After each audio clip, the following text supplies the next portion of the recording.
coordinadora de los seminarios virtuales de la Asociación Psicoanalítica Internacional. Estoy acostumbrada a estar fuera de cámara y quiero comentarles antes de empezar lo que tiene que ver con trabajar en lo remoto, porque primero no me veían a mí, después Abel se quedó sin conexión y después pudo arreglarlo y estas son las situaciones que pasan en estos tiempos, así que si hay algún problema técnico, les pedimos disculpas. Nos encontramos hoy para poder pensar conjuntamente sobre el tema del encuadre en estos tiempos que estamos viviendo. Ustedes saben que los directivos de la IPA decidieron hacer este programa con seminarios en español, en inglés. También vamos a tener uno el 10 de mayo en francés, como para poder pensar entre todos y compartir estas situaciones nuevas y difíciles. A diferencia de los otros seminarios que son con presentaciones escritas, lo que decidimos fue poder hablar espontáneamente, así que no les puedo contar mucho qué es lo que ellos nos van a decir. Sí les puedo adelantar lo que comentamos en una práctica que hicimos, donde Leo dijo que iba a hablar sobre una experiencia que le había producido mucho asombro y que quería compartirlo. Recuerdo que dijo que la realidad supera la ficción.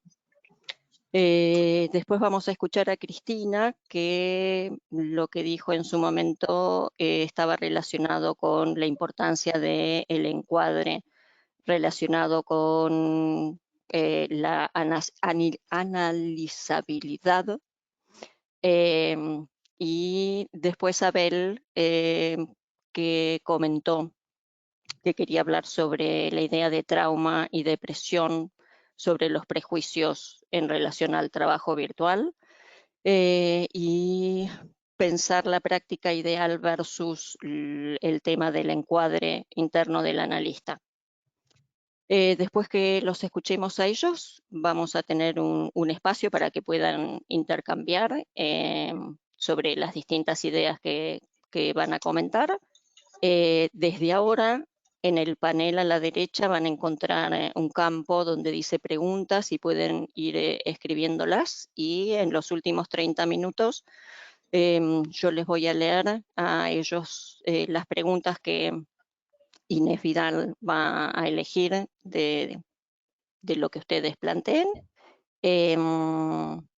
Y después de eso yo les voy a contar cuáles son los próximos webinars. Así que damos la palabra a nuestro primer presentador, que es Leopold Nosek, analista didacta de la Sociedad Psicoanalítica de San Pablo, expresidente de la institución de San Pablo, de FEBRAPSI, también de FEPAL, ex miembro del board, ex coordinador del Comité de Cultura de la Asociación Psicoanalítica Internacional, organizador de la exhibición Freud, Conflicto y Cultura y recibió en el 2014 el premio Signore. Gracias. Leo. Buenos días. Es un placer estar con mis amigos Abel, Cristina, Silvia en estos tiempos de isolamiento. Un encuentro. Yo quería relatar sin teorizar, que es una cosa que paré certamente al final de esta experiencia. Para dar un pequeño encuadre, yo considero principalmente el setting analítico, el mundo interior del analista y el campo que se organiza entre los dos participantes.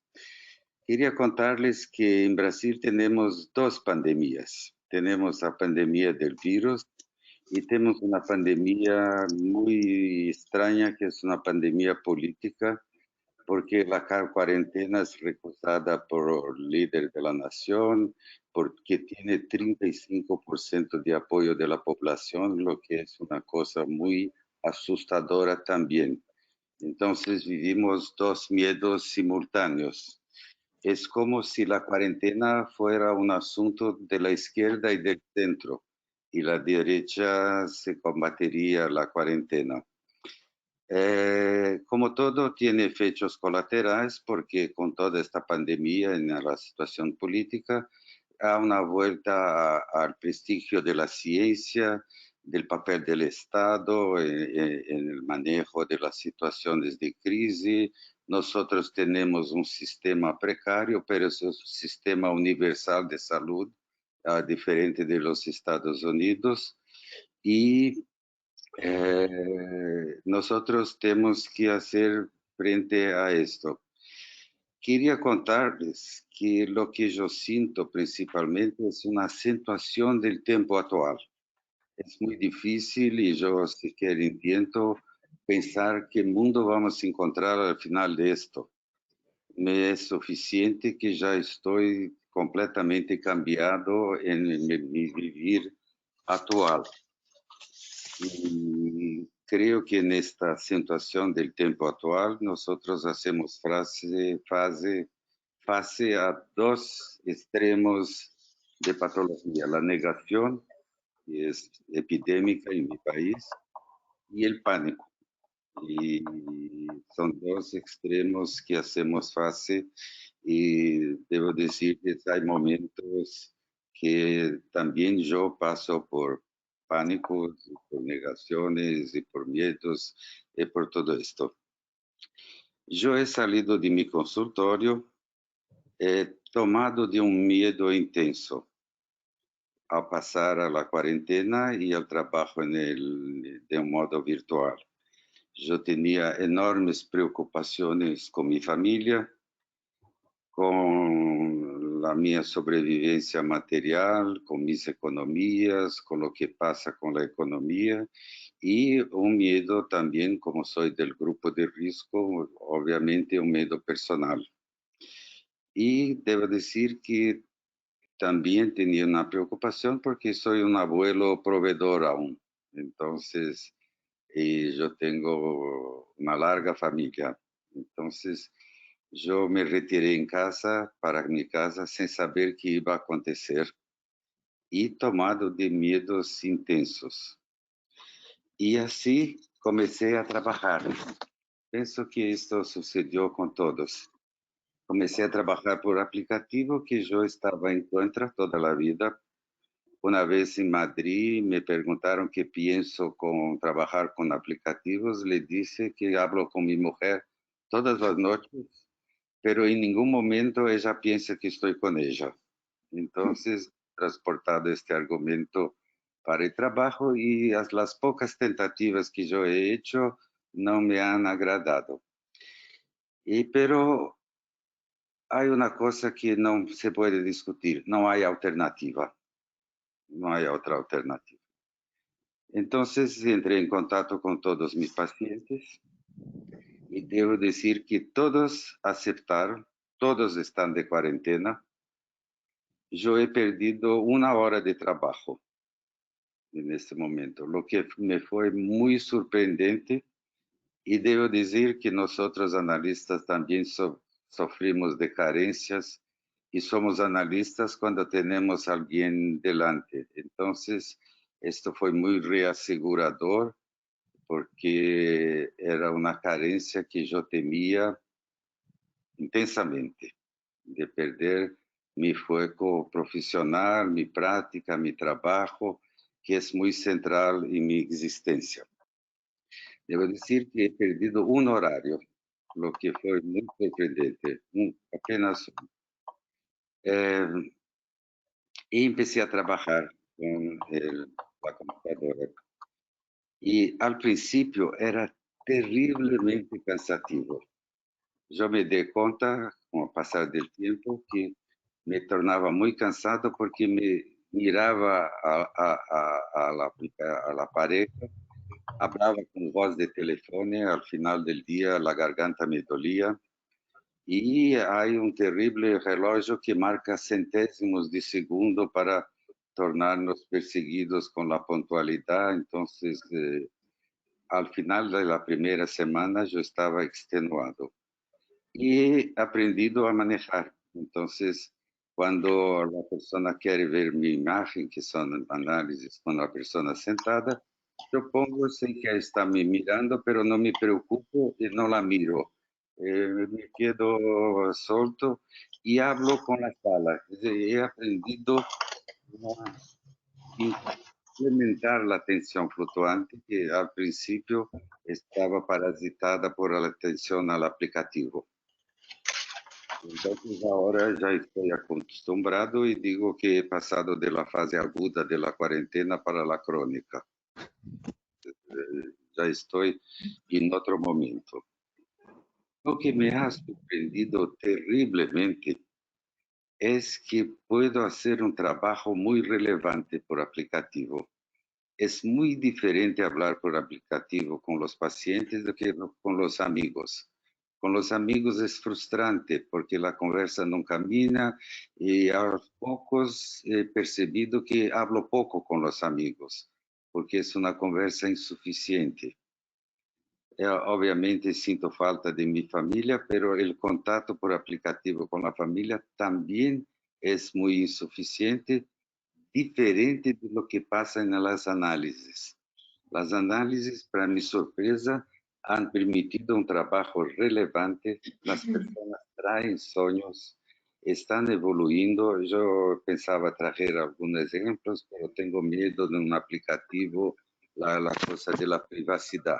Entonces no voy a contar, pero debo decirles que sueños están particularmente frecuentes, incluso más do que en mi trabajo habitual. Y sueños de elaboración, de, como que autorretratos de una evolución. Las conversas empiezan con lo traumático actual. Es una conversa así, pero rápidamente se desvanece el traumático actual y creo que incluso impulsionado por el traumático, el mundo fantasmagórico, el mundo de las fantasías inconscientes, aparece con mucha elocuencia. Entonces he realizado un trabajo que me sorprende y voy a teorizar sobre esto eh, cuando vuelvo al consultorio. Ahí, si sobrevivo, tendré dos momentos para comparar cómo va a ser la vuelta, cómo va a ser el presencial y todo esto. Digo que no puedo pensar el futuro porque el tiempo actual se ha tornado muy elocuente y muy devastador. Entonces, han pedido en varios programas y televisiones para que yo hable el mundo sobre post-pandemia. Les digo que pueden me dar dos columnas en blanco, porque lo que pasa es que ya estoy mudado. Já há diferenças brutais. Eu tenho que acerrar-se hoje. Amanhã, na próxima semana, não sei o que vai passar com a política de Brasil, que vai passar com as curvas, que vai passar comigo mesmo, com os próximos, com os familiares. Então, isto é uma característica muito forte do tempo, a eloquência do atual. Estoy reviendo también la cosa del aplicativo. George Steiner, tiene un ensayo muy interesante sobre los cambios que han sucedido con la memoria con el advento de la palabra escrita. Mis padres decían que si yo veía televisión iba a me tornar un deficiente mental. Y ahora yo digo para mis nietos que están siempre en los aplicativos que van a ser débiles mentales y tengo que hacer autocrítica. Yo soy viejo y yo tengo dificultades de adaptación y simplemente es un nuevo momento y así es.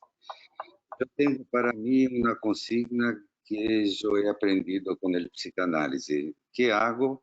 Yo intento continuar pensando. Y con todo esto, lo esencial, yo intento continuar pensando acerca de mí, acerca de mis pacientes, acerca de vivir y soñando. intentando producir sueños, y esto es lo que puede hacer un analista en este momento que propicio para mis pacientes, que pueda pensar. Esto es lo que es el centro de mi pensamiento en el momento. El futuro no sé, pero el futuro ya está. Ya soy muy diverso que sería a 40 días atrás. Ya no soy el mismo y nunca más seré el mismo. Muchas gracias. Creo que estoy en el tiempo, ¿no? Sí, muchas gracias, Leo. Antes de darle la palabra a Abel, voy a puntuar qué es lo que nos dijo Leo. Habló de la influencia de lo político y yo ahí recordé el tema de lo legal, así que quiero decirles que también en el panel de la derecha, en documentos, van a poder bajar un documento del Comité de Confidencialidad, donde habla sobre el tema de la privacidad, la seguridad, qué es lo que hay que hacer. Planteó qué cambios va a producir todo esto, habló sobre los mundos superpuestos con los pacientes, y yo estuve escuchando muchos seminarios en esta semana. Me parece que hay cosas que se repiten y hay cosas que son nuevas de lo que yo escuché. Leo planteó que todos sus pacientes aceptaron seguir con los tratamientos remotos, así que me parece para preguntarles a los panelistas por qué piensan que son las variables en relación a que los pacientes hayan seguido o no con el tratamiento. Habló de pasar de la fase crítica a la crónica y creo que sí, que hasta acá venimos hablando de lo crítico y quizás los seminarios virtuales que sigan tendrá que ver con lo crítico, porque con lo crónico, no con lo crítico, valga el lapsus. Porque lo que decía Leo es que ya no se habla tanto de lo traumático, sino que se empieza a poder trabajar más analíticamente, y me quedo con esto de continuar pensando y soñando. Y en esta semana también con otros colegas decíamos que tanto los pacientes como nosotros estamos soñando más, y me parece una pregunta también interesante para dejarles después a los panelistas. Ana, si podrías poner por favor el currículum de Abel. No, de Abel no, de Cristina, perdón. Seguimos con Cristina. Cristina, no Abel, perdón. Está bien. María Cristina Fulco Fernández es analista en funciones didácticas de la Asociación Psicoanalítica de Uruguay, magíster del Instituto Universitario de Posgrado en Psicoanálisis, expresidente de la Asociación Psicoanalítica Uruguaya, exdirectora científica de la misma institución, directora del instituto, excoordinadora de la Comisión y Transmisión del Psicoanálisis de FEPAL, ex integrante del Comité de Educación de la IPA y actual presidente de FEPAL, que es la Federación Psicoanalítica Latinoamericana. Bien. Buenos días a todos. Buenas tardes, como decía Leo, en Europa ya están en la tarde. Quería empezar por agradecer a la IPA, a Virginia Ungar, a Sergio Nick, la invitación a participar de este ciclo de encuentros que nos ayudan a seguir pensando sobre los cambios a los que esta pandemia nos obliga a volver. El tema del encuadre viene siendo debatido desde hace años en nuestra comunidad, produciendo por momentos fuertes y, a mi modo de ver, fructíferas controversias. Voy a tomar 4 puntos en lo que yo voy a hablar, tratando de mantener el tiempo que tengo asignado. Volver a poner el tema del encuadre sobre la mesa en este tiempo en que el mundo, nuestra aldea global, como le gusta decir a nuestro querido amigo y maestro Marcelo Viñar, término que hoy me parece más pertinente que nunca, el de aldea global, aldea que está enfrentada a un virus que asola al mundo no respetando países, ciudades, estratos sociales, ni fronteras, Nos obliga a continuar interrogando nuestra teoría y nuestra práctica, ya que lo que está en juego son las herramientas con las que contamos para el ejercicio de nuestro oficio. Nos hemos visto precipitados, algo de esto decía Leo, nos hemos visto precipitados, sin aviso previo, agregaría yo, a una nueva realidad que conmueve los cimientos de nuestra vida cotidiana, de nuestros referentes temporoespaciales, y pone a prueba nuestras fronteras psíquicas para enfrentarlo. Afectos como la angustia, el miedo, la depresión, el desamparo, la incertidumbre, son afectos que producen efectos en parte de las medidas de reclusión y aislamiento que este virus conlleva y que como acontecimiento traumático compartimos con nuestros pacientes, entorno familiar y social, pero subrayaría este acontecimiento traumático compartido. Es frecuente escuchar decir, no solo a nuestros pacientes, sino también a colegas y amigos, que el cambio abrupto de vida que esta nueva realidad nos ha precipitado, resultan para muchos cobrar el tinte de lo enloquecedor, término que, aunque dicho en forma descriptiva, nos va acercando a lo familiarmente extraño, lo extrañamente familiar, a lo ominoso, al decir de Freud, favoreciendo el resurgimiento de defensas arcaicas que, como la escisión, la proyección, la negación, transitoriamente parecen aliviarnos, pero que no logran, por supuesto, evadir el ámbito de lo paranoide que lo subtiende. Punto 2. El encuadre. ¿Cómo se ve afectado ante esta nueva realidad que nos acosa? Tuve la curiosidad de volver a buscar su etimología. Encuadrar, según el diccionario de la Real Academia, significa encerrar en un marco cuadro, incluir dentro de sí una cosa, bordearla, determinar sus límites. Pero me sorprendió una segunda acepción que desconocía,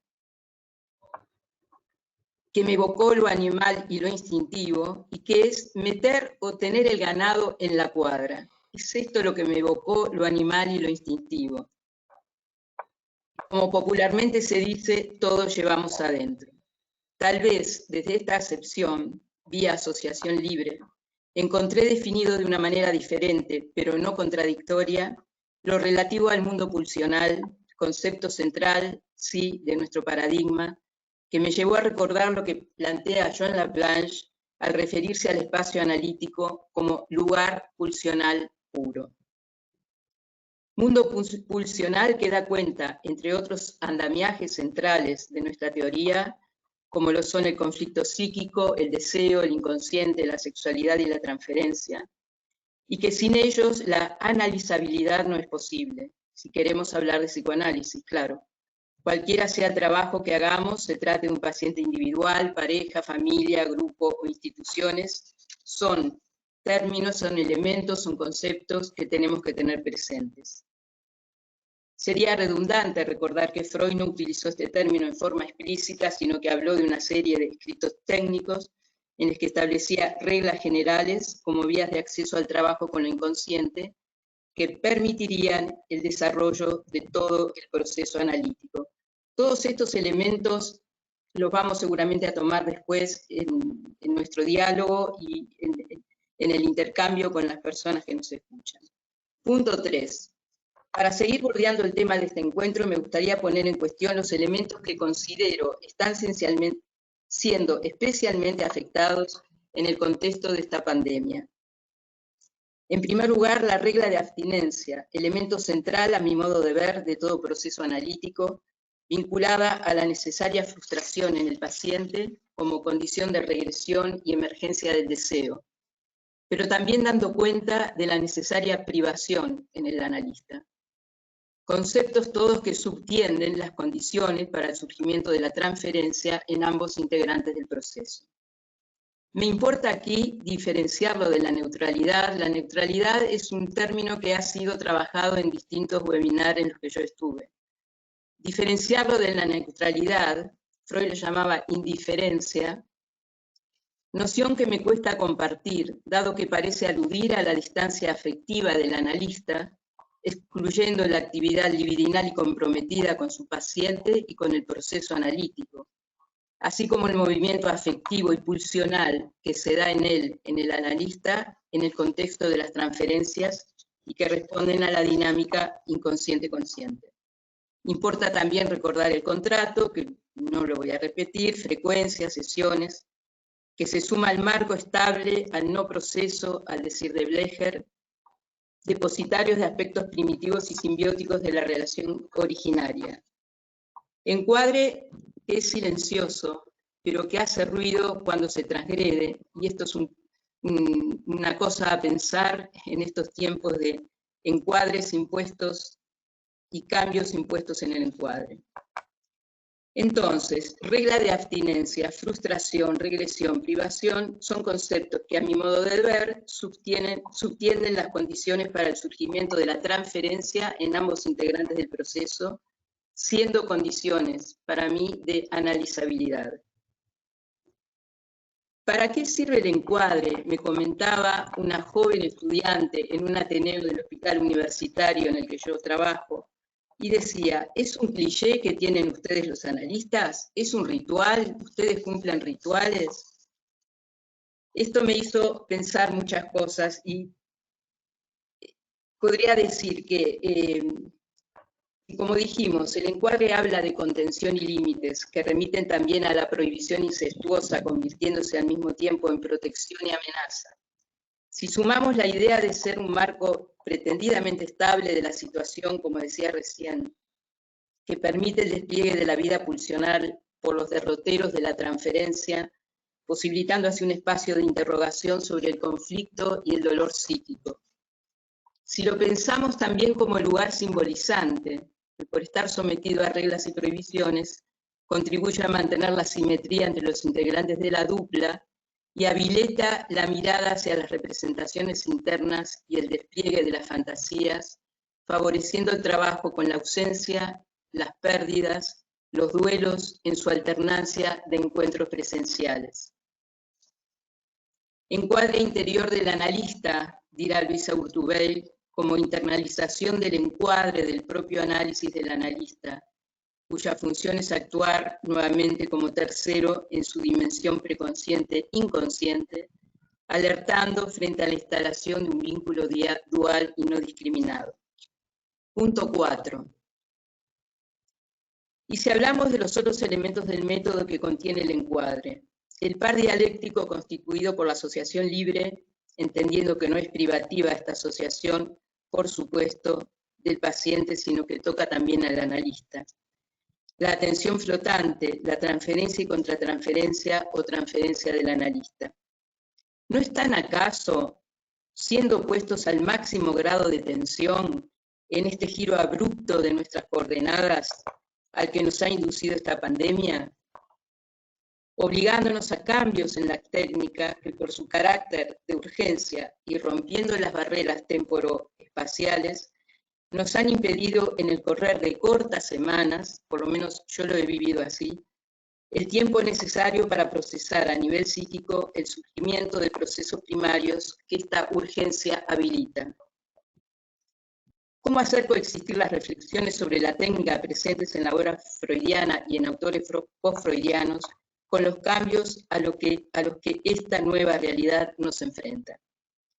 ¿Qué disponibilidad psíquica tiene el analista de trabajar con sus propias asociaciones y fantasías puestas al servicio del trabajo de su contratransferencia y de la realidad psíquica del paciente, cuando la realidad externa, al modo de una violación psíquica, hace intromisión en la intimidad y privacidad de la sesión, como sucede a veces con las fallas tecnológicas, en estos análisis a distancia, interrumpiendo la cadena representacional, y en los que lo sensorial del cuerpo, y me importa acá hablar de este aspecto, lo sensorial del cuerpo, tactos, olores, sonidos, ambiente conocido y protector del consultorio, desaparecen, o parecen desaparecer, no, desaparecen en la realidad, quedando el predominio de lo perceptivo visual a través de la pantalla.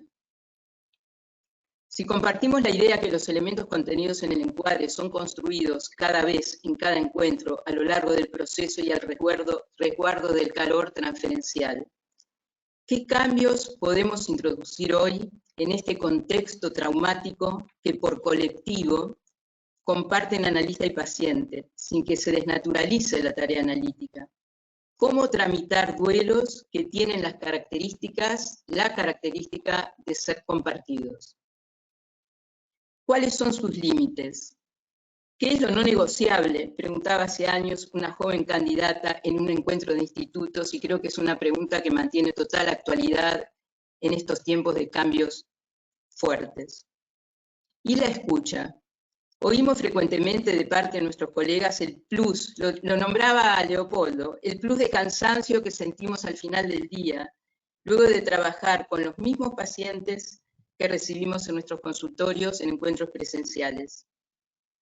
Pienso si algo de esto tendrá que ver, entre muchas cosas, con la dificultad y el esfuerzo de poder escuchar la otra escena, como decía Manoni, salir de lo manifiesto para entrar a lo latente, no solo en los sueños.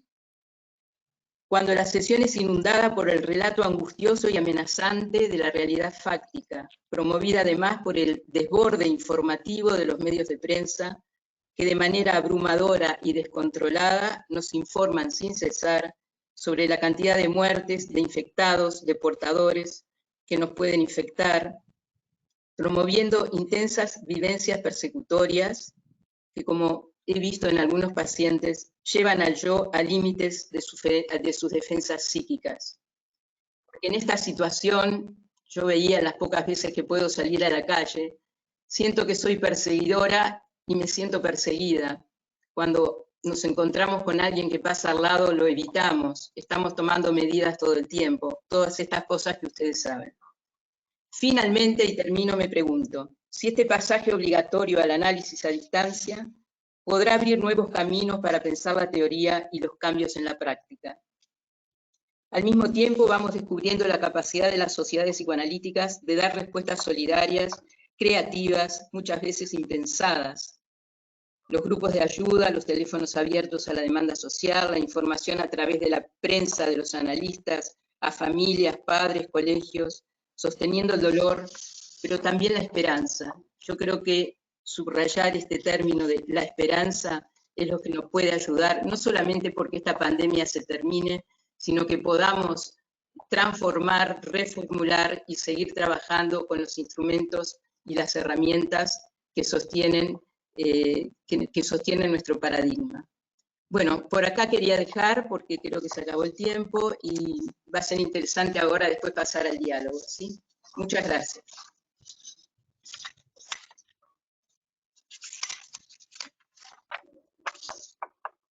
Muchas gracias, Cristina. Voy a volver a hacer un punteo de lo planteado. Cristina planteaba también esto del acontecimiento traumático compartido, el enmarcar en relación al tema del encuadre, incluyó lo pulsional y tener en cuenta los conceptos centrales del psicoanálisis. Habló de dos conceptos que se discutieron mucho últimamente, que es sobre el tema de la abstinencia y la neutralidad, ¿no? Obviamente relacionado con esta forma de trabajo diferente en relación a lo remoto. Yo me pregunté qué será transgredir el encuadre ahora. ¿Cómo pensar la disponibilidad psíquica y el cuerpo en el análisis remoto? Y en relación a lo que planteaba de la información, me parece que algo que también es común en este momento es cómo manejarnos nosotros, como decía Cristina, en relación a la información general sobre la pandemia y que no sea sobreinformación. Y yo diría que en relación a nuestros intercambios también, porque les debe pasar a ustedes que uno abre el correo y empiezan a llover los mails con todas las reuniones grupales, con los seminarios, y estamos ávidos de compartir, pero a mí por lo menos ya me empieza a sobrepasar tanta información. Me parece que también es algo como para compartir. Y hablando de tantos, quiero decirles que tenemos un máximo de 1000 participantes en el webinar que ya ha llegado, y les comento esto porque a mí me llegan los mensajes diciendo que ya no se acepta más gente. Y me parece que también muestra la necesidad de poder compartir, intercambiar. Ahora sí, pasamos a Abel.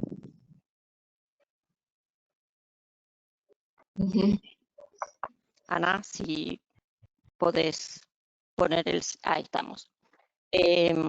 Abel es médico especialista en psiquiatría y magíster en psicoanálisis, miembro titular con función didáctica y expresidente de la Asociación Psicoanalítica Argentina, expresidente de FEPAL, ex miembro del board y del comité ejecutivo de la Asociación Psicoanalítica Internacional y recibió el premio CONEX en psicoanálisis en 2016. Abel.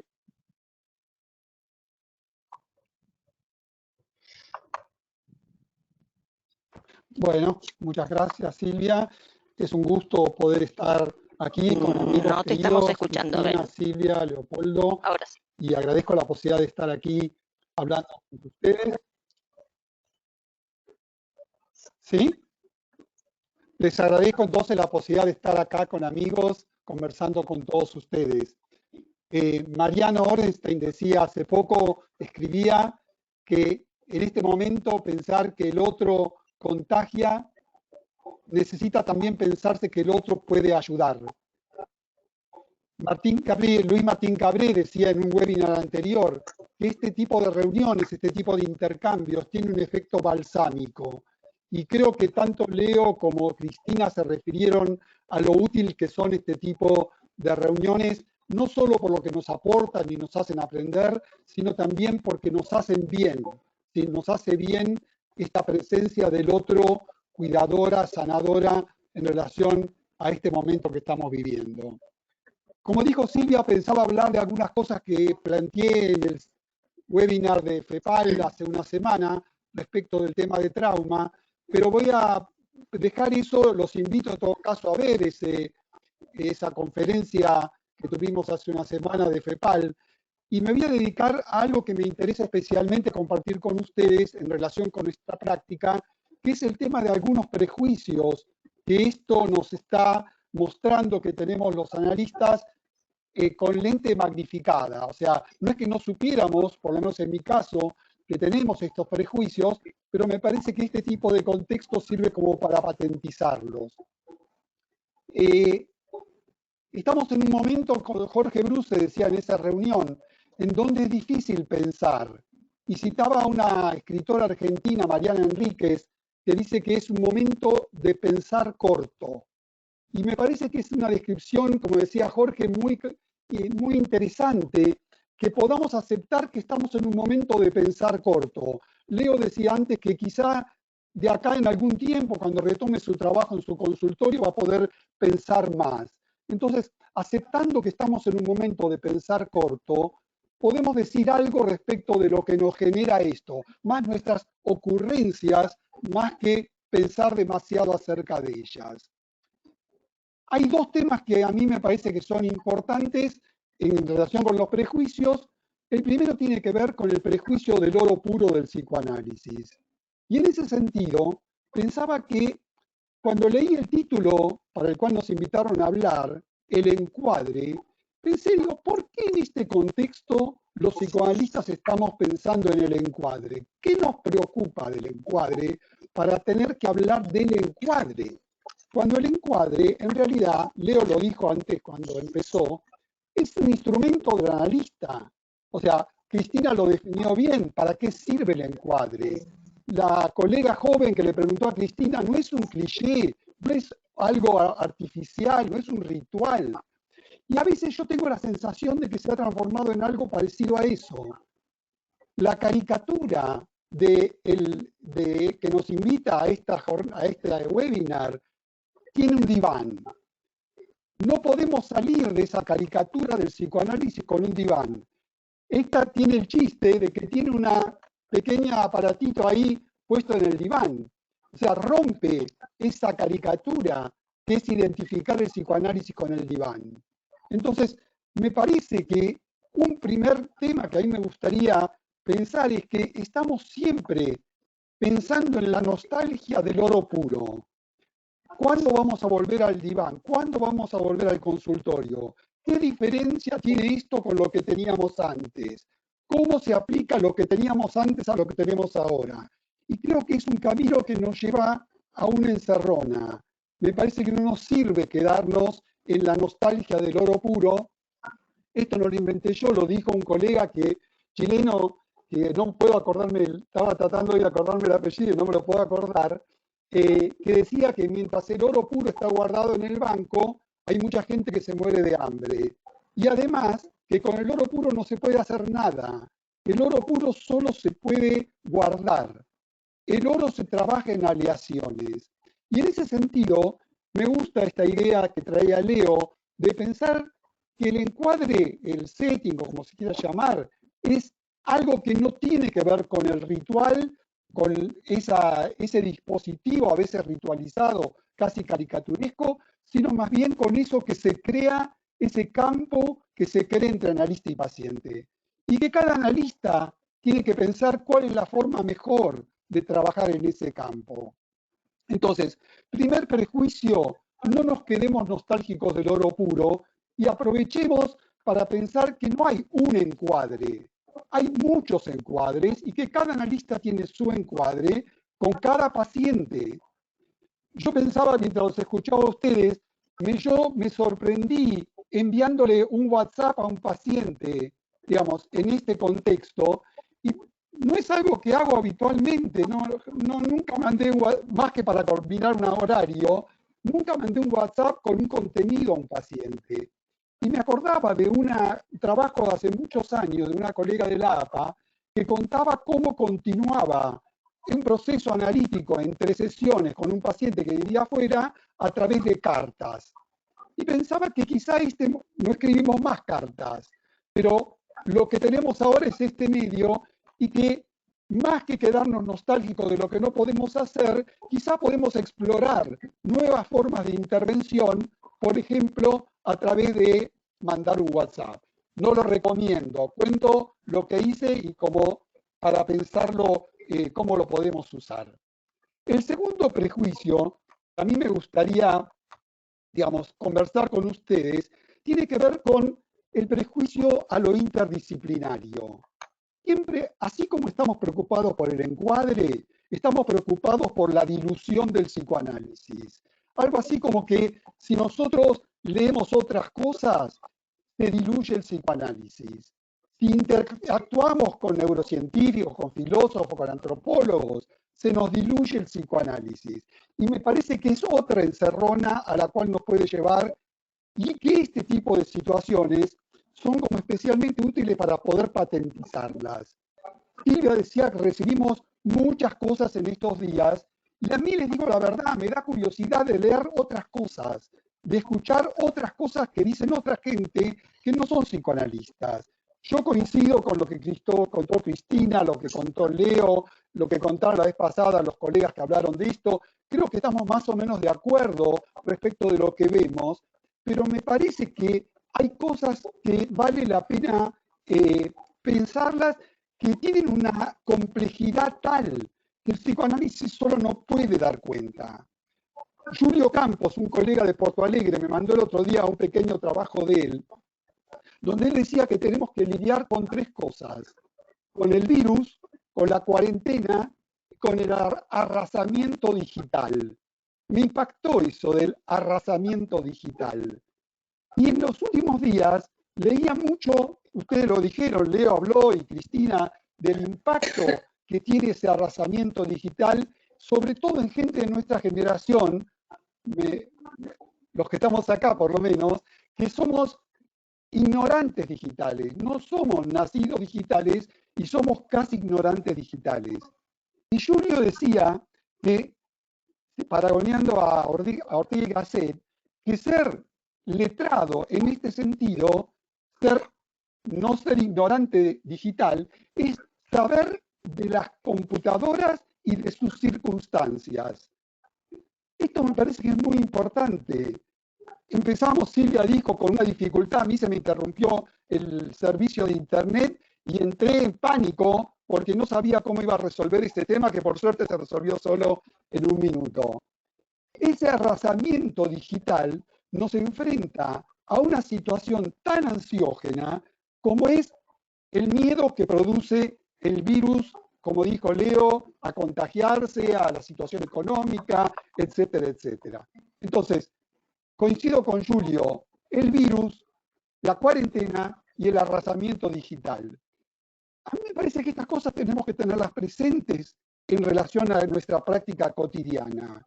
Ustedes dijeron las dificultades que es trabajar online y hay muchas cosas ya escritas, pero vi algunas preguntas que insisten en traer el modelo, en comparar lo que hacíamos en el consultorio y traerlo a ver cómo lo podemos hacer y qué diferencias hay con lo que hacíamos antes. Prefiero ir por otro lado. Prefiero ir por el lado de la exploración, como les decía, de qué cosas nuevas podemos aprender en este sentido. Claudio Esserich, en el webinar anterior, habló de explorar territorios no mapeados, los territorios ignotos, los territorios desconocidos. Y creo que esto nos tiene que dar esa oportunidad, no de estar llorando por lo que se perdió, respecto de la cura tipo. Y me parece que esta hipercomplejidad en la cual estamos viviendo, además es importante para la formación de nuevas generaciones de analistas, que son mucho más hábiles con el tema digital que nosotros, y que nosotros seguimos enseñando y formando gente con la cabeza de nuestra generación, cuando ellos tienen una mente mucho más digital que la que tenemos nosotros. En ese sentido, les cuento rápidamente, para que no hacerlo demasiado largo, estuve leyendo algunas cuestiones de gente que trabaja desde otras disciplinas con el tema de lo digital, ¿sí? Y explican por qué es tan cansador trabajar con el Zoom o con el Skype y demás. La idea es que hay una idea de que estamos dos mentes trabajando juntas, como decía Leo, generando un campo de trabajo conjunto. Pero a su vez hay un registro corporal que no estamos en el mismo lugar. Esto, los humanos, por lo menos de nuestra generación, esta disonancia, dicen ellos, entre nuestro cuerpo que nos registra separados y nuestra mente que nos registra juntos, es algo que produce un agotamiento en la persona que está encarando este trabajo. Fíjense que es algo que viene totalmente por fuera del psicoanálisis, pero nos ayuda a entender por qué nos agota tanto este trabajo. Es algo que nosotros no estamos preparados para tener la cabeza en un lugar y que nuestros cuerpos no estén, digamos, en el mismo lugar. Lo mismo el silencio, ya se dijo bastante cosas respecto de cómo nos incomoda el silencio, que no nos incomoda cuando el paciente está enfrente y que cuando se da en el contexto de este que trabajamos ahora, es algo muy perturbador porque no sabemos si se cortó internet, si se bloqueó, si el paciente se quedó callado, el paciente nos pregunta, ¿estás ahí? Esta ansiedad que genera el silencio en relación a que el otro no esté en el mismo lugar, es algo que está descrito en la gente que trabaja esto y no son psicoanalistas. Entonces digo, a veces queremos interpretar, seguramente a veces esto es interpretable y podemos pensar, tiene un sentido en cada paciente, pero son cosas que están estudiadas también desde otros lugares y las podemos aprovechar. Ayer escuchaba una conferencia de Yoram Yovel, quizá alguno de ustedes lo conoce, es un colega israelí que se formó en Estados Unidos, que tiene o trabajó mucho tiempo en Estados Unidos, que es psicoanalista de la sociedad israelí, pero también en hace investigación en neurociencia. Decía cosas súper interesantes de la interfase entre el psicoanálisis y la neurociencia, dicha por un psicoanalista. Por ejemplo, decía cómo el estrés produce lo que se llama visión túnel. O sea, cuando estamos en una situación de estrés, eso produce visión túnel. ¿Me ven?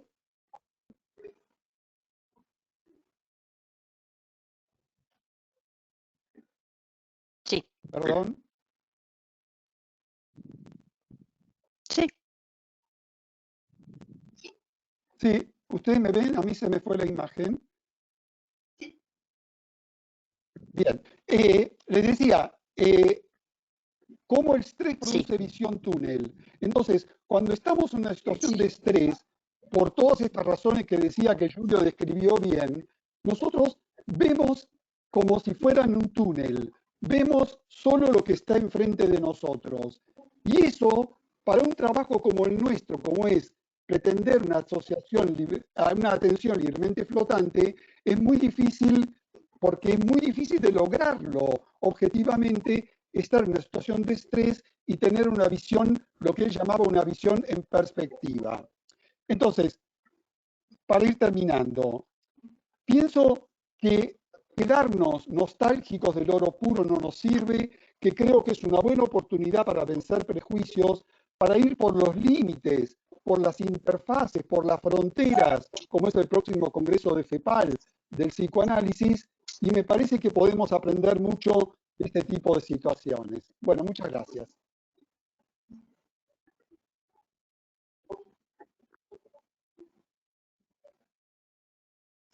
muchas gracias, Abel.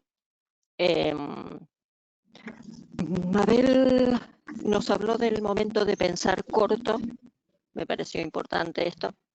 El prejuicio y la nostalgia del oro puro.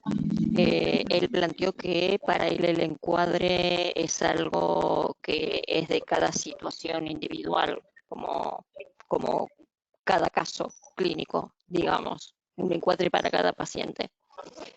Habló del prejuicio de la interdisciplina y el temor a que esto diluya el psicoanálisis, y esto es algo que pensaba vamos a tomar también para los próximos seminarios, que lo habíamos pensado, pero la verdad que no llegamos a llevarlo a cabo.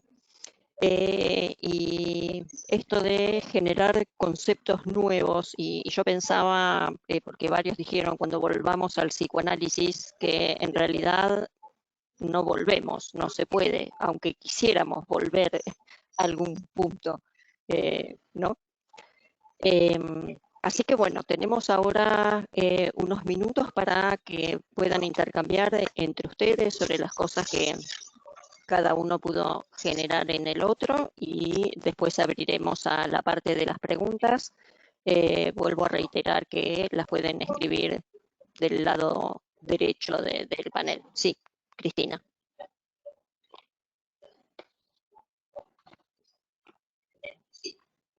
Sí, empezamos con sí, Cristina y voy a pasamos tomar a Leo. algunos puntos en relación a lo que dijeron Leopoldo, me dio la impresión, a lo mejor no te entendí bien, Leopoldo, que que continuaste, podríamos decir, sin solución de continuidad, el pasaje del consultorio con diván o sin diván a el encuentro a través, como yo digo, de máquinas, donde los sueños se seguían produciendo, los tuyos y de los pacientes.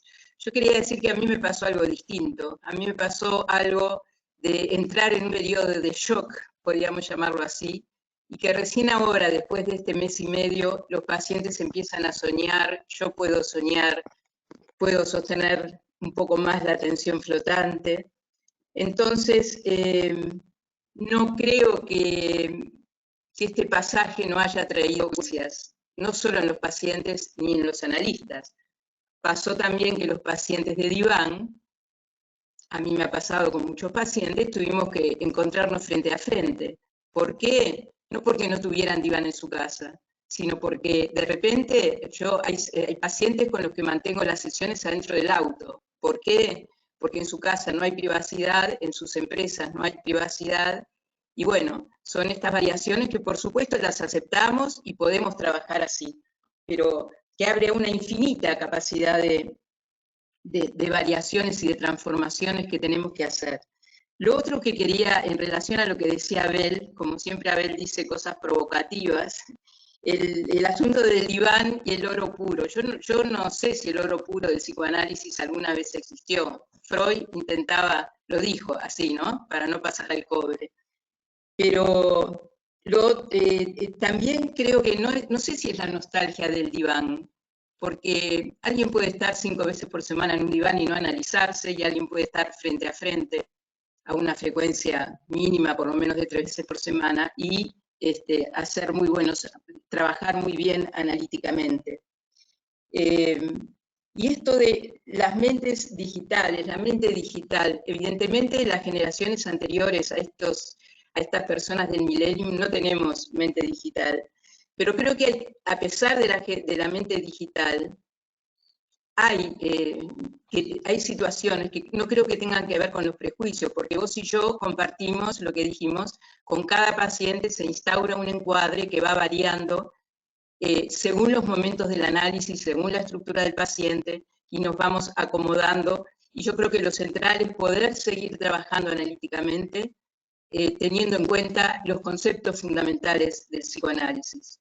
Porque cuando me sugirió una imagen, cuando vos dijiste esto de poner un encuadre fijo, no sé, me hacía pensar, bueno, los edificios en las ciudades, en las aldeas, en los pueblos, son todos distintos, pero supongo que tengo, no sé nada de arquitectura, que tienen, entre comillas, conceptos fundamentales básicos sobre los cuales ir levantando las paredes y terminar en la construcción de un edificio. Entonces, esto de los prejuicios, le pongo signo de interrogación en este sentido. Evidentemente, como yo decía, un analista que en estos tiempos quiere mantener un encuadre a ultranza, como cliché o ritual que decía esta alumna en el hospital, y que pretende mostrarse insensible frente a cualquier logro del paciente o problemas, evidentemente ese analista, yo diría, no es un analista y no sé cómo trabaja. Solamente por ahora, y lo último, el pensar corto, que sí, yo lo tenía también para conversarlo. Yo creo que el pensar corto tiene también, es una respuesta a lo traumático, que quiere decir que en estos momentos es muy difícil hacer proyectos de pensar largo, a un tiempo intermedio, a un futuro inmediato o a un futuro intermedio. Entonces, que eso también es traumático y nos limita, ¿no?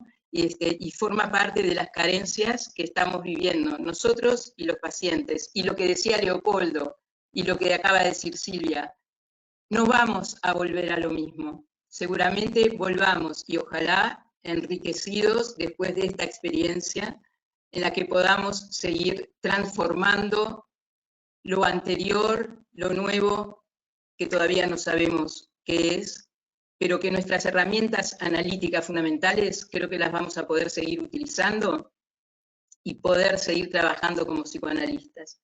Por ahora nada más.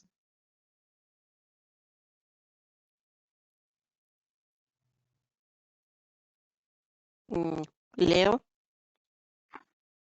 ¿Puedo hablar? Sí.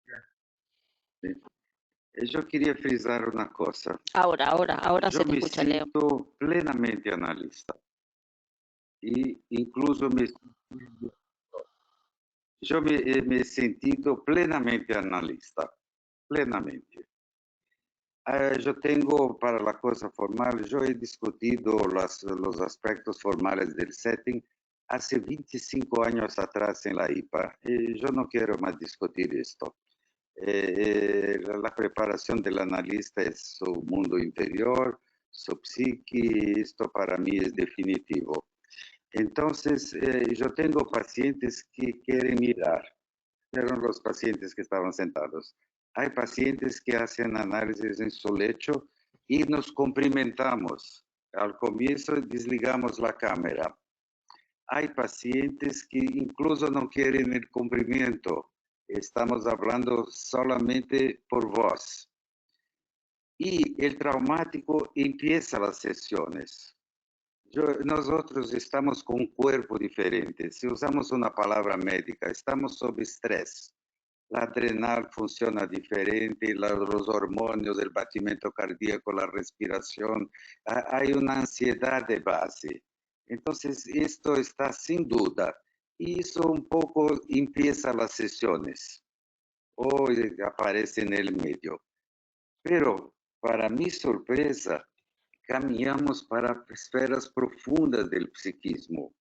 estaba hablando sobre la política, estaba achando una charla que se juega afuera, son palabras al viento.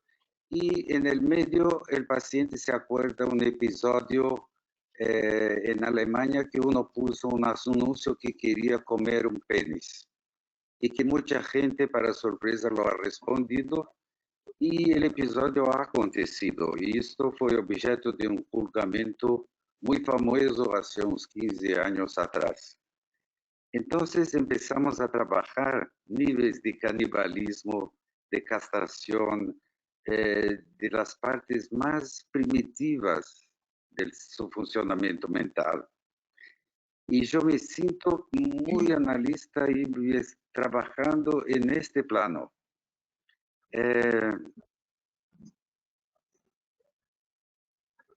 Esto es sorprendente para mí, que yo pueda continuar trabajando en estos niveles. Y esto voy a pensar teóricamente después, cómo es posible sin el cuerpo. Pero hay una diferencia tan nítida en las conversaciones con los pacientes y con los amigos. Con los amigos la conversa no prospera, es insuficiente, es frustrante y acabamos por no telefonar más y ellos tampoco telefonan. Pero la conversa analítica, cómo camina en dirección de la verdad del pensamiento, yo tengo poquísimas faltas, poquísimas ausencias. El paciente que ha parado es un paciente que estaba en el comienzo y estaba viendo por presión familiar que su mujer. Entonces, cuando me dicen los pacientes no vienen por la posmodernidad, por el tránsito, ¿verdad? Yo siempre trabajo en supervisiones o yo voy a interrumpir porque no me gusta la internet. Yo digo, el analista no debe aceptar esto. Esto es parte de un momento de la transferencia. También como está hablando esto también merece pensamiento, interpretación, localización de la transferencia. ¿Qué está sucediendo? Es obvio que yo he oído, yo no quiero por su internet, pero continuamos trabajando. Como cuando el paciente dice que va a interrumpir y está deitado. Esta no es una frase concreta, esta es una asociación libre. Entonces, quiero frisar mucho que se puede ser analista, permanecer analista. Este es un estado interior y del campo. No de la ceremonia, no de la ceremonia. A ver.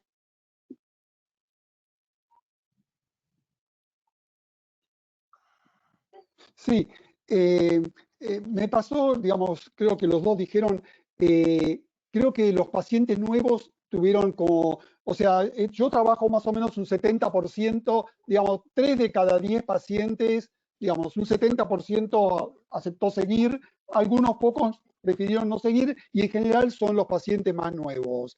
Y creo que con algunas cuestiones, como dijo Leo, claramente resistenciales en juego en eso. Hay algunas cuestiones concretas que me parece que son atendibles, como por ejemplo, si un paciente vive en un departamento de 3 ambientes y está su mujer o sus niños dando vuelta por ahí, entiendo que es una dificultad, pero como dijo Cristina, algunos pacientes se analizan en el auto. O sea que, digamos, uno siempre puede pensar que hay alguna alternativa para eso. Pero, digamos, me parece que es algo que podemos trabajar y trabajar bien. Hay algunas excepciones, diría. Yo coincido con la experiencia de que podemos avanzar en el mundo fantasmático y podemos trabajar bien. He tenido algunas experiencias de pacientes, por ejemplo, con episodios de angustia por temor a ser infectados. Gente que trabaja expuesta al contagio y que de repente por una situación de estar revisando un paciente o, digamos, de repente se produce un accidente y, digamos, esa sobrecarga viral, ¿sí? Que aparentemente tiene bastante que ver con el contagio cuando hay mucha concentración viral y de repente tener, digamos, una situación angustiosa en ese sentido, pero no es tan diferente de un paciente que pensaba hace tiempo que de repente le diagnostican un cáncer. Y en esa sesión o en esas 2 o 3 sesiones, digamos, es muy difícil salirse de lo concreto. O sea, necesitamos un tiempo entre la sobrecarga viral o la biopsia, digamos, que da con alguna enfermedad difícil, digamos, para poder avanzar en el trabajo analítico. Pero bueno, es parte de nuestro trabajo. Me parece que estamos más expuestos a la realidad angustiante y muy amenazadora, y quizá hay más frecuencia. Digamos, no es tan común que la gente tenga miedo de infectarse y que tengamos muchos médicos que trabajan con pacientes y los pone en situación de riesgo. Entonces, me parece que es una peculiaridad que, digamos, hace a este momento. Pero quiero recordar lo que decía Bernardo Tanis en esa reunión de CEPAL también, que el riesgo del eclipse de la subjetividad, ¿no? Leo hablaba de ese encuentro intersubjetivo. O sea, nuestro trabajo se asienta en un encuentro intersubjetivo. Ese es nuestro campo de trabajo. Y estamos en un momento en el cual estamos tan amenazados que puede ser, como en el caso de esos que decía, que esté como eclipsada nuestra subjetividad, y nuestro trabajo es recuperar eso, recuperar con el paciente esa subjetividad invadida, amenazada o eclipsada por este tipo de situaciones. Y respecto a lo que decía Cristina, yo no quería insistir, yo hablé el otro día en la reunión de FEPAL de la apuesta al método psicoanalítico. O sea, me parece que hay, como dice Cristina, conceptos básicos de nuestra práctica que tenemos que insistir en recuperarlos y en tenerlos en cuenta, pero sabiendo que tiene un límite, o sea, que aún el método psicoanalítico, que es como un orientador general, nosotros sabemos que hay pacientes que no pueden llevarlo adelante. O sea, hay pacientes que no saben, no pueden asociar libremente. ¿Sí? Hay pacientes psicosomáticos que les resulta muy difícil, hay pacientes borderlines que les resulta muy difícil. Digo, hay pacientes para los cuales el método psicoanalítico no fue creado. O sea, Freud no pensó el método psicoanalítico para esos pacientes. Entonces digo, pensemos, como decía Gabbard y West en ese artículo hermoso de los mecanismos de acción terapéutica del psicoanálisis, que el psicoanálisis tiene muchas formas en las cuales es terapéutica y que, claro que apostamos a el método cuando podemos hacerlo, pero tenemos muchas cosas más para ofrecer.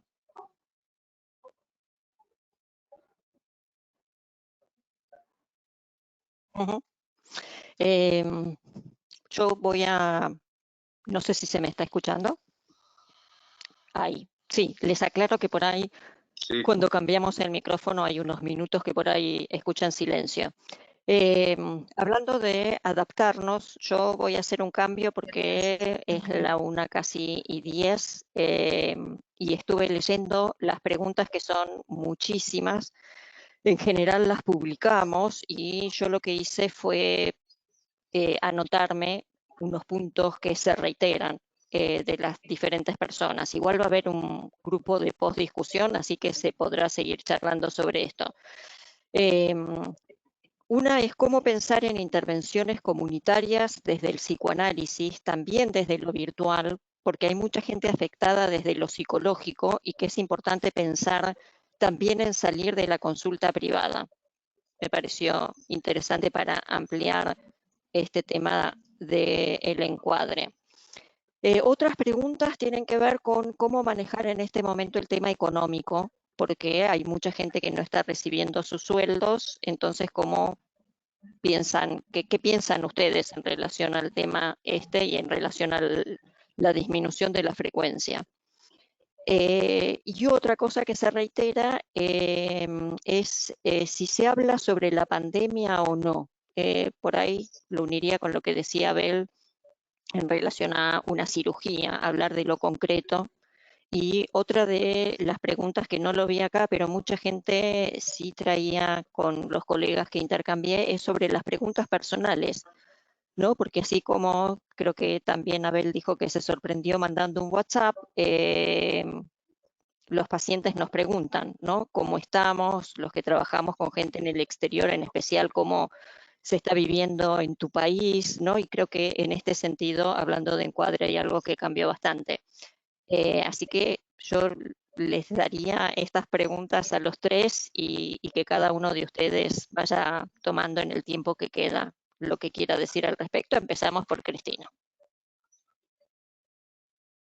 Sí, en relación a la disminución de la frecuencia, me llama la atención por qué en el pasaje a esta tecnología para seguir trabajando necesariamente tiene, esa pregunta parece que implicar a la disminución de la frecuencia.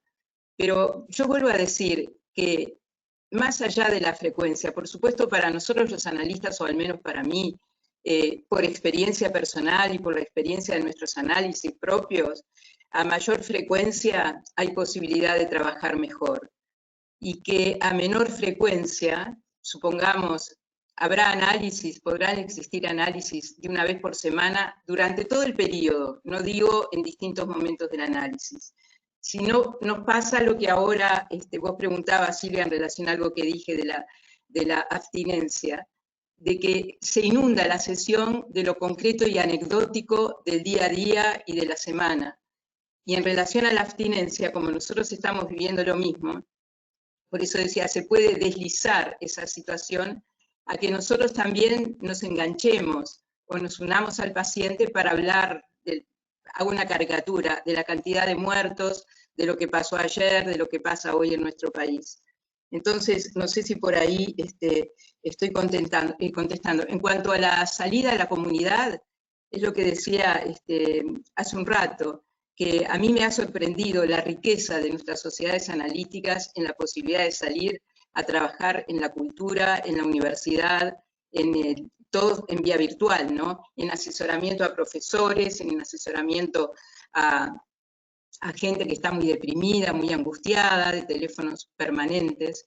Y creo que cualquiera de estas situaciones no hay que estar encuadrado adentro del consultorio. Yo creo que acá lo que rescato, así como rescataba la regla de la abstinencia, lo que rescato es la escucha analítica. Nuestra escucha no deja de ser analítica, creo que se impone, porque así uno esté hablando con un paciente psiquiátrico, hay algo de que se escucha en su relato que va más allá de lo manifiesto, que lo latente siempre a nuestra escucha está asomando. Yo he trabajado 15 años, y termino acá con esa otra pregunta que se hizo, con pacientes psicóticos, ¿no? Pacientes psicóticos, he trabajado en grupos de pacientes psicóticos también en el hospital universitario. Y realmente los instrumentos nuestros para la escucha del discurso psicótico siguen siendo como ineludibles, no porque establezcamos un encuadre rígido, pero sorprende, y yo con los pacientes psicóticos he aprendido montones, cómo en las reuniones terapéuticas, le contesto a la persona que hizo, en las reuniones de grupo, muchas veces yo no tenía que intervenir, entre ellos se interpretaban, entre ellos se decían, pero vuelvo al punto que nuestro método, desde los orígenes de Freud, ¿no? de la fundación del comienzo del psicoanálisis, se ha abierto a cantidad de formas de trabajo, pareja, familia, lo que decíamos, instituciones, grupos, hospitales. Hay 1000 formas de trabajar con los border, con los psicóticos, que por supuesto no vamos a trabajar con un paciente neurótico, pero que siguen, y vuelvo a insistir, a lo mejor dicen, como decía esa alumna mía, que tenés un cliché, pero yo insisto que para mí los conceptos fundamentales para el trabajo con pacientes graves, pacientes border, siguen siendo útiles y seguramente no los trabajo como con un paciente neurótico, pero me siguen sirviendo con todas las posibilidades y las transformaciones que uno tiene que hacer en estas situaciones. Solo eso.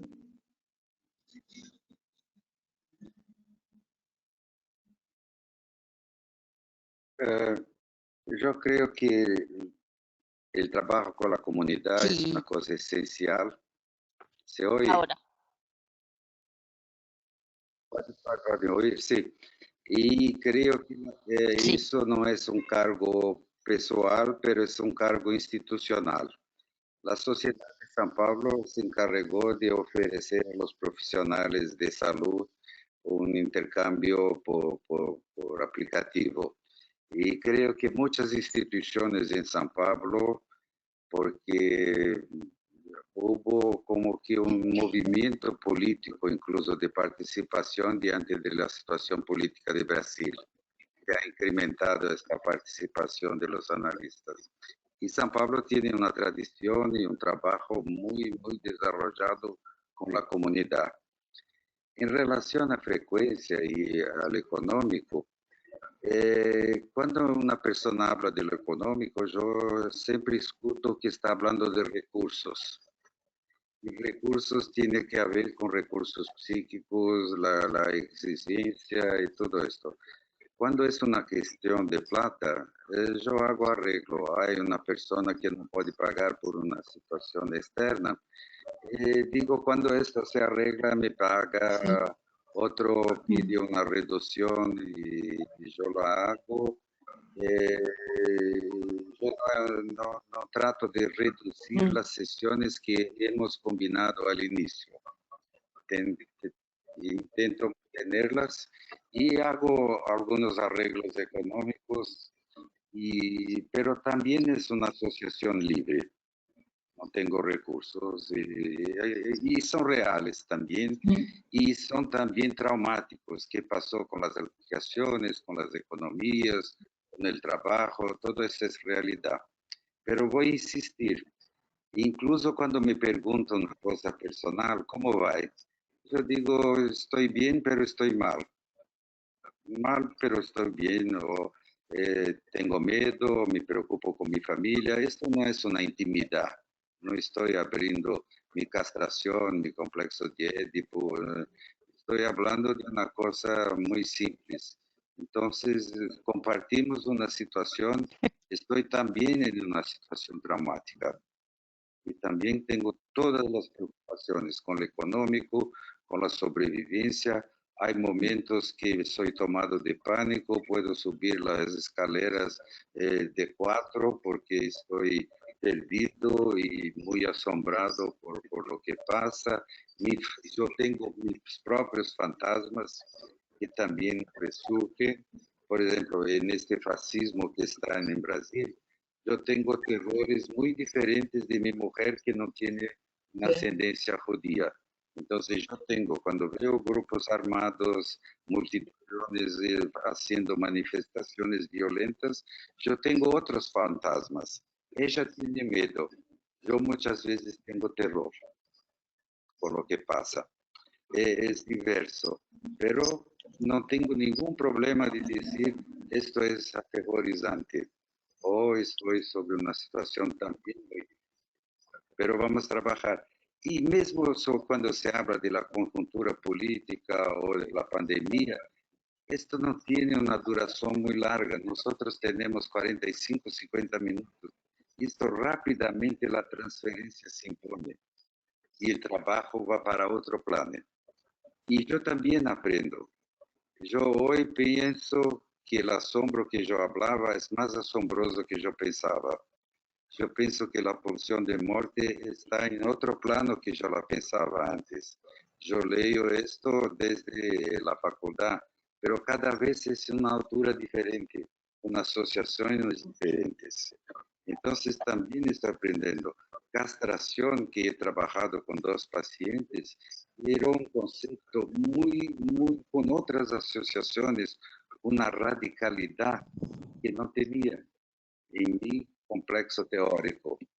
Entonces, yo no tengo miedo de estas rupturas pequeñas, como va, estoy traumatizado también tengo los batimentos cardíacos diversos, la respiración,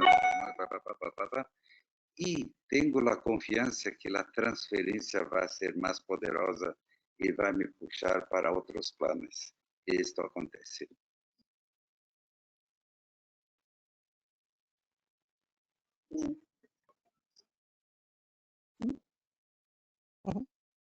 A ver. Gracias.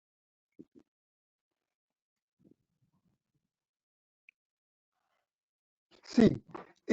Bueno, coincido con lo que acaba de decir Leo, con lo que dijo antes Cristina, no quisiera redundar, digamos, con eso, ¿no? Me gustaría retomar la pregunta. Sí, ¿se escucha? ¿Se escucha? ¿Me escuchan? Sí, se escucha, se escucha.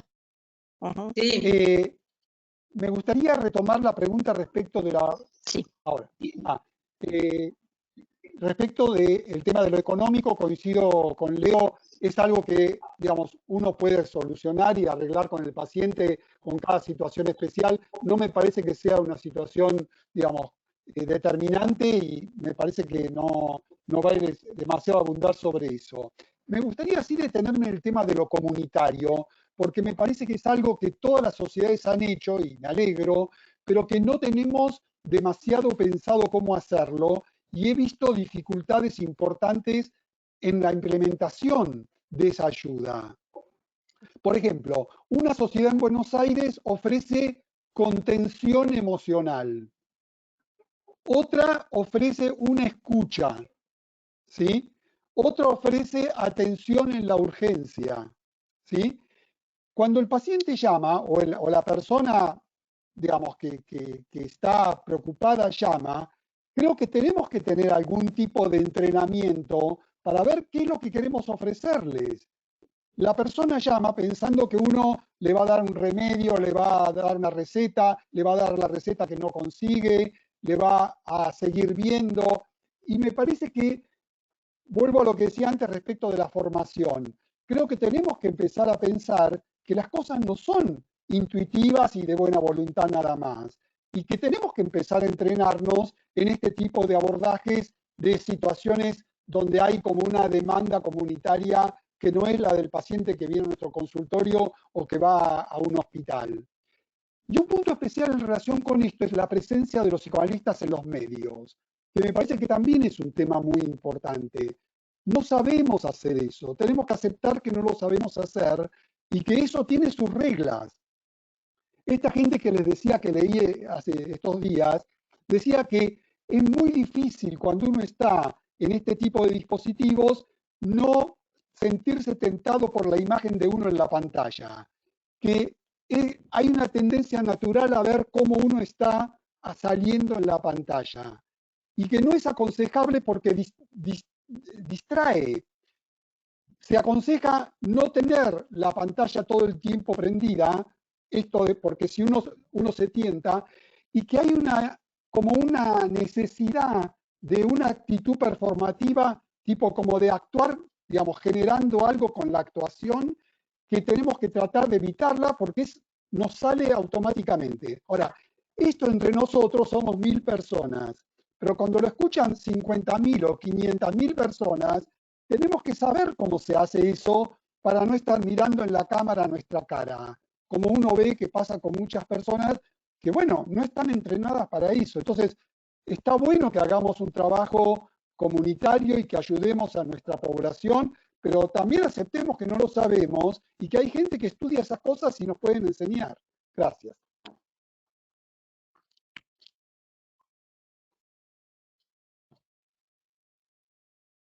ujú. Sí, hay mucho delay con el sonido, así que por ahí o nos encimamos o queda algún momento de silencio. ahora sí. Yo no sé, quedan unos minutos todavía. Sí, no sé si alguien quiere hacer algún comentario.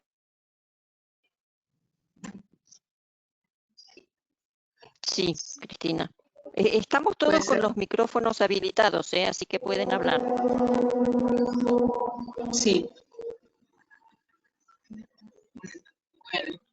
No, en relación a esto que decía Abel, que yo lo comparto, que tenía que ver con la dificultad de la atención flotante, si lo llamamos así, ¿no? De qué manera estamos interferidos por fallas técnicas, por esa imagen, que al principio es una sensación extraña. Yo he logrado sustraerme de mirarme como en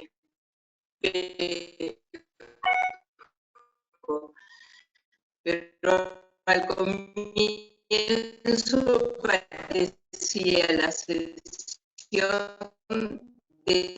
desdoblada en dos imágenes, la de mi paciente que veía en pantalla y la mía que veía allá arriba. Bueno, son todos como cosas que, y hablando con colegas, que el tema del silencio cuesta más sostenerlo, porque uno no sabe si es porque el silencio se produce, creo que alguno de ustedes lo decía, pero me importa volverlo a resaltar, porque no se escucha, porque se coaguló la imagen, porque, no sé, por distintas fallas. Y entonces hay algo a pensar, como dice Leo, para el después, ¿no? Para pensar tantas cosas del después, si es que alguna vez esto se termina. Pero nosotros, por lo menos yo me encuentro hablando más. Hablo más que lo que hablo en la sesión. Como que puedo, como si pudiera tolerar menos, pero por estas dudas que tengo maquinarias, digamos, y de estos aparatos, si el paciente está callado, si es una resistencia, si está reflexionando. Y en ese hablar más, también uno tiene que seguir pensando, por supuesto, con cada paciente, en cada momento, qué hace, ¿no? ¿Qué hace en primer lugar con uno mismo? Quería tomar esas dos cosas y lo que me olvidé que me parece muy importante decir, muy breve, el asunto de los honorarios y lo económico que preocupa a tantos pacientes, comparto totalmente lo que dijo Leo, ¿no? Un paciente a veces perdió el trabajo y dice, tengo que bajar la frecuencia de 3 o 4 a una sesión. Y yo creo que ahí nosotros, que tiene que ver con esta postura que yo decía de la no neutralidad, apostar al análisis, apostar al deseo de analizar, apostar a que el paciente pueda seguir. Uno lo de los honorarios o los baja, o queda a la espera, o se ve después más adelante, pero creo que lo esencial como compromiso nuestro como analistas es poder sostener el trabajo a la misma frecuencia de la que veníamos manteniendo. Quería decir eso en respuesta a la persona que preguntó, porque es un problema real. Acá en Uruguay, la cantidad de gente que se va a seguro de paro, que implica cobrar la mitad o el 60%, es enorme. Y eso repercute, y son nuestros pacientes lo que les pasa a eso, o cierran las empresas. Entonces, me callo. Ya está.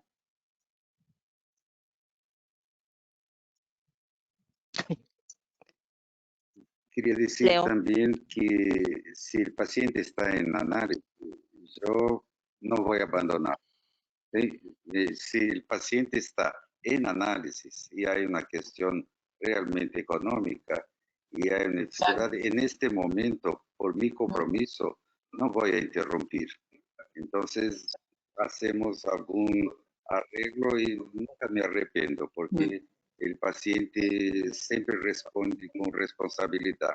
Cuando es una cosa de los recursos, yo muchas veces pienso que estoy muy rápido y muy intrusivo. Entonces, muchas veces, antes no tengo recursos, yo hablo, yo me torno menos interveniente, por ejemplo. Yo veo que está sucediendo. Él no tiene recursos, es algo que yo tengo que oír, porque puede ser que estoy desviando demasiado de su comprensión, de su interacción afectiva. Tengo que ver. Para mí es muy importante que yo continúe pensando psicanalíticamente, que yo tenga un oído psicanalítico. Y percibo que estoy evolucionando con el trabajo por este instrumento. En la primera semana yo he salido absolutamente extenuado y porque no tenía un espacio apropiado de atención fluctuante. Estaba concentrado en el aplicativo, el reloj, mirando, oyendo, hablando como hablo en el teléfono, cosas así. Y a cada semana yo creo que estoy evolucionando, yo estoy un poco diferente y estoy aprendiendo y estoy pensando. Entonces, esta movimentación y fico muy agradecido a los pacientes que tienen la paciencia de seguir mi evolución también.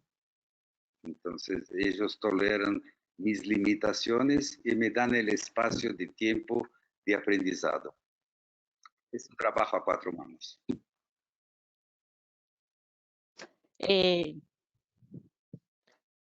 Yo te pido disculpas, Abel, que no puedo darte esta segunda vuelta porque ya estamos en el horario. Y quizás como pasa con los pacientes, nos vamos a atrasar 2 minutitos más, porque a veces es difícil poder cortar.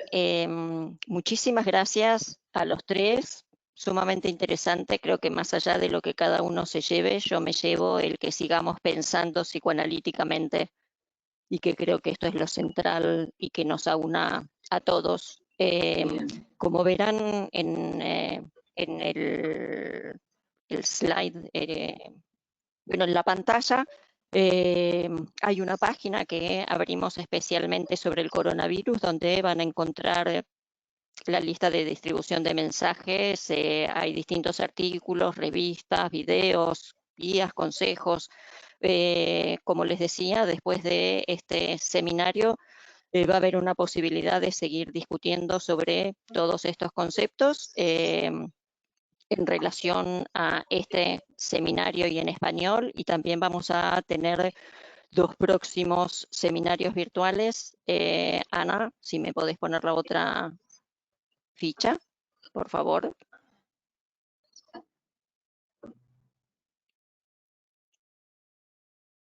Ahí estamos.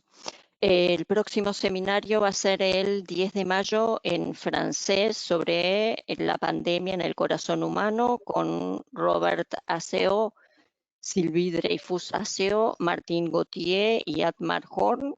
Después, el viernes 15, vamos a volver a tener en inglés con Trauma, Miedo y Pánico en tiempos del COVID-19, con Harriet Wolf como moderadora, Shmuel Ehrlich, Mario Perini y Zachary Green.